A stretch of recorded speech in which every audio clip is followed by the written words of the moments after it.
முதல் நாள் சாயங்காலம் ஆச்சரியமாக பத்தி உலாவி பேயாழ்வார் இத்திருக்கோயிலுடைய அவதாரஸ்தலத்து ஆழ்வாராக எழுந்தருளி இருக்கிறபடினாலே அவருடைய சன்னதி முன்பாக எழுந்தருளி இருந்து அவருக்கு அனுக்கிரகத்தை பண்ணுகிறார். அதற்கு பிற்பாடு அங்கிருந்து ஊஞ்சல் மண்டபத்துக்கு எழுந்தருளி யாகசாலையிலே அகரத்தி கண்டருளி ஊஞ்சலிலே தானும் சற்று நேரம் ஆச்சரியமாக ஊஞ்சல் கண்டருளுகிறார். பொன்னூஞ்சல் கண்ணூஞ்சல் ஆடுகிறான் எம்பெருமான்.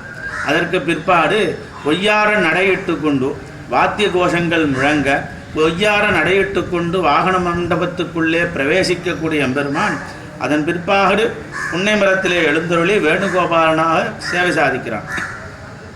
கிருஷ்ணாவதாரம் அந்த சரித்திரம் எல்லாருக்கும் தெரியும்.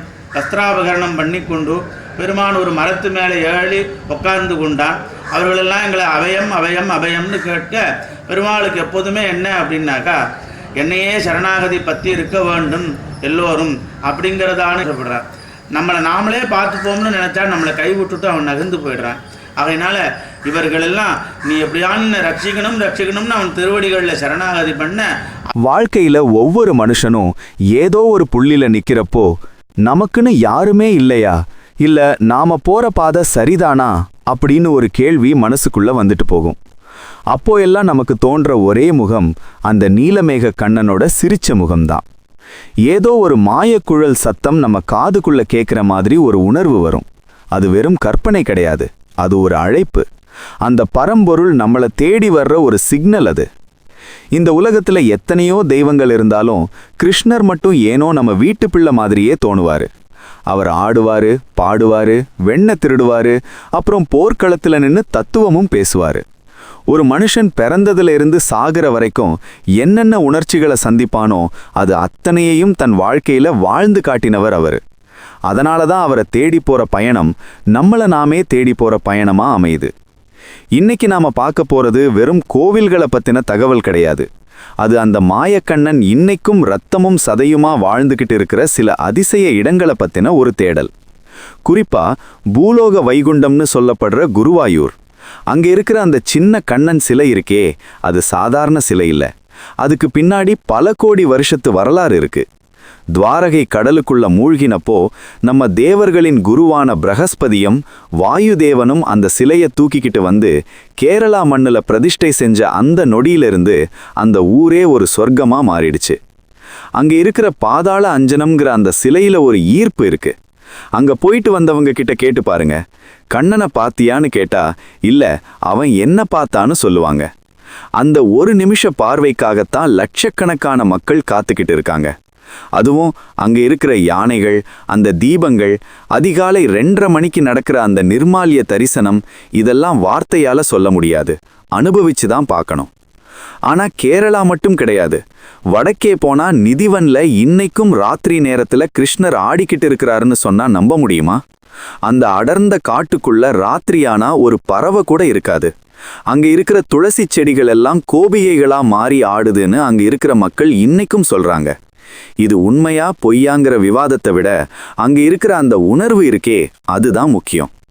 அதே மாதிரி கடலுக்குள்ள மூழ்கி போன துவாரகை, 52 கஜ கொடி பறக்கிற அந்த பிரம்மாண்டம், பூரி ஜெகநாதர் கோவில்ல நடக்கிற அந்த சமையல் அதிசயம்னு கிருஷ்ணரோட லீலைகள் முடியவே முடியாத ஒரு மகா சமுத்திரம்.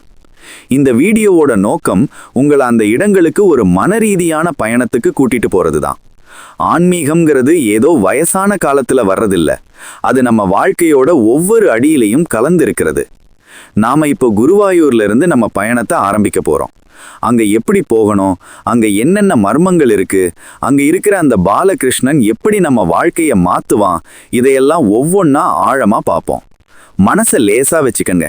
அந்த துவாரகாபுரியோட வாசனை இப்போ உங்க மனசுக்குள்ள வரட்டும். அந்த குருவாயூர் வாசலை மிதிச்சாலே மனசுக்குள்ள ஒரு நிம்மதி ஒட்டிக்கிடும். பூலோக வைகுண்டம்னு ஏன் சொல்றாங்கன்னா, வைகுண்டத்துல மகாவிஷ்ணு எப்படி இருப்பாரோ அதே சந்தோஷத்தோடவும் அமைதியோடவும் இங்க குழந்தையா வந்து உட்கார்ந்துட்டாருன்னு ஒரு நம்பிக்கை. ஆனா இந்த இடத்தோட கதை நாம நினைக்கிற மாதிரி நேத்து இன்னைக்கு ஆரம்பிச்சதில்ல. இதுக்கு பின்னாடி பல யுகங்களோட ரகசியம் ஒளிஞ்சிருக்கு. நம்ம ஊர்ல கல் சிலைகளை பார்த்திருப்போம்.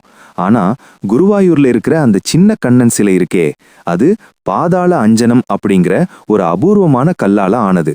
இந்த கல்லை பத்தி படிச்சீங்கன்னா ஆச்சரியமா இருக்கும். இது சாதாரண பாறை கிடையாது. இதுல ஒரு விதமான காந்த சக்தியும் மருத்துவ குணமும் இருக்குன்னு சொல்றாங்க.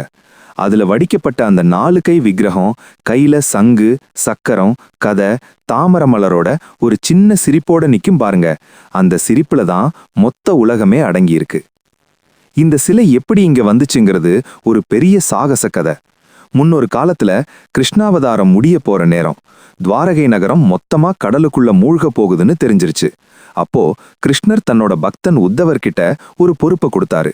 உத்தவா, நான் கும்பிட்ட இந்த சிலை மட்டும் அழியக்கூடாது. இத பத்திரமா எடுத்து ஒரு நல்ல இடத்துல வையின்னு சொன்னாரு. துவாரகையே ஒரு பெரிய பிரளயம் வந்து முழுங்கினப்போ அந்த சிலை மட்டும் ஒரு மரக்கட்டை மாதிரி தண்ணியில மிதந்து வந்துச்சு. அப்போ தேவர்களின் குருவான பிரகஸ்பதியும் வாயுதேவனும் சேர்ந்து அந்த சிலைய மீட்டு எடுத்தாங்க.